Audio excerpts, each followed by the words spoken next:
Hello everyone, my name is Lowko, and today it is time for a professional match of StarCraft 2, and what I've got for you is a Zerg versus Protoss on World of Sleepers LE. This game was recently played as part of WCS Fall, and a lot of people mentioned that this game, in particular between these two players on World of Sleepers, is ridiculously good. So we'll figure out what the excitement is all about together, but spawning in the top right-hand corner of the map and playing with the blue Zerg drones. From Poland, we're looking inside of the main of Elazer. And his opponent in the opposite corner playing with the red Protoss probes. From France, we have none other than PtitDrogo. Drogo, of course, always a very high-level Protoss player from the European servers. I believe he won a DreamHack back in the day. And while he hasn't really had any, incredible victories left and right, there's no denying that he's always been a top-tier contender when it comes to playing with the Protoss pieces. Just as a bit of a hard time, I suppose, taking it home. Elazer, on the other end, I mean, for a couple of years, it really looked like he was going to be that player who was going to be one of the very best Zergs in the world. And I gotta be honest with you, for a year or two, he really did struggle, right? He really did have a bit of a hard time. Now, recently, he managed to make his way all the way to the grand finals of GSL versus the world, taking on players like, for example, Dark along the way and actually beating them. Now, ultimately, he did fall against Zero in the grand finals. I mean, no surprise there. Zero's ridiculously good. He seems to just be a step ahead of pretty much everyone else. But we'll see what this game is going to bring as we are on a map that is relatively new. A couple of Zerglings coming up right now.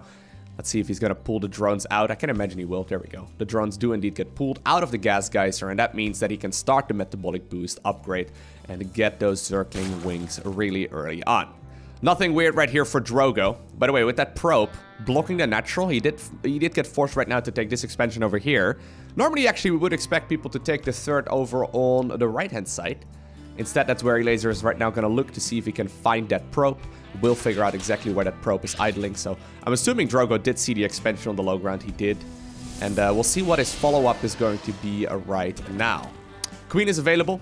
Overlord is going to spawn here in just a second. We'll have to see what kind of tech Drogo wants to go for. This would be the moment in the game where he's going to be able to put down either the Stargate, maybe the Twilight Council, even a robotic facility. All of those options would be okay. Now, there's a lot more Zerglings actually coming across the map. And actually, Elazer! Oh, Elazer decides to pull the drones. Oh, wait. No. That's not gonna just be a drone transfer. That is way too expensive. Oh my god. Is he... Okay, so while the Zerglings are hard at work, inside of the mineral line right here of Drogo, the drones are moving across the map. These dudes, for those of you unfamiliar, can be selected and can then be right-clicked on top of a mineral patch, which will force them to drill through a unit that is inside of that wall. There is a sentry coming up. They cannot move... Oh, dude, they cannot move through a force field is what I was gonna say, but he instead is gonna go for the mineral patches right here behind the natural. This leads towards what normally is regarded as the third base for Protoss. A lot of drones were pulled. They're mining out this mineral field, and that means that the Zerglings are gonna be able to flood in. I've never actually seen a strategy like this before, but now I'm wondering why I haven't. This is insane. Actually, the Lynx are just simply gonna flood into that main base here of Drogo. An absolutely disgusting strategy. There is gonna be a force field that's gonna keep that one sentry alive for a little while longer, but probes are already falling left and right.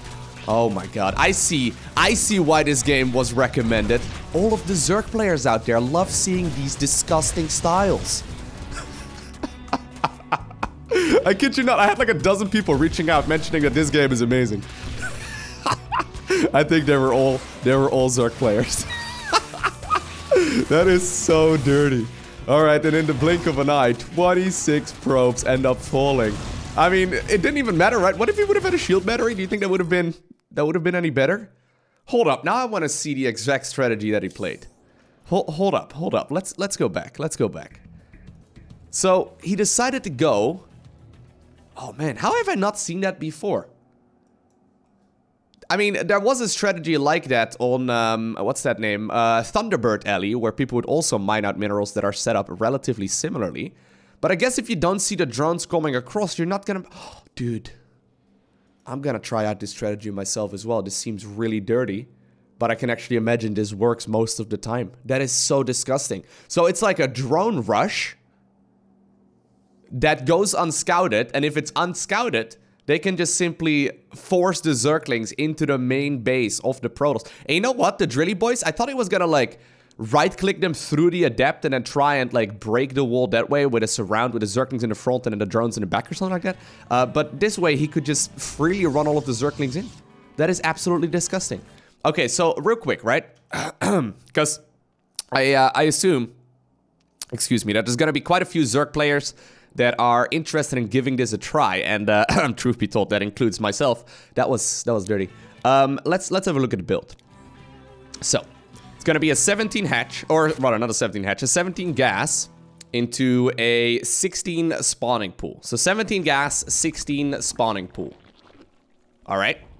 He's then gonna follow it up with an expansion. Now, generally speaking, he would probably go for the one in the natural. But since the probe blocked it, so this is going to be 17 gas, 16 spawning pool, 18 hatch.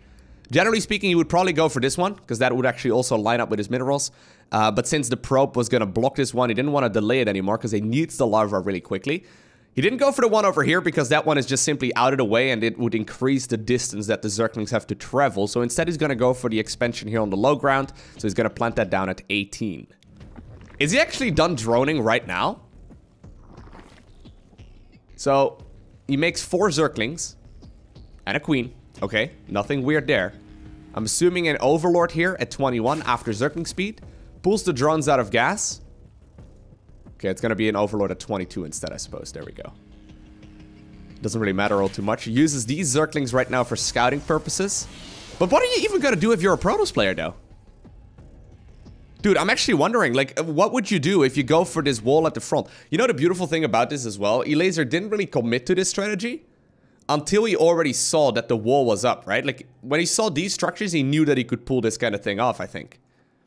Because, yeah, what exactly would you do right now, right? If you're a Protoss, I'm really starting to wonder. Because he did have a lot of gateway units.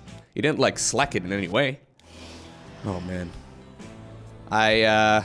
I've got a feeling that if this build becomes the standard, we're gonna see very few Protoss players on World of Sleepers.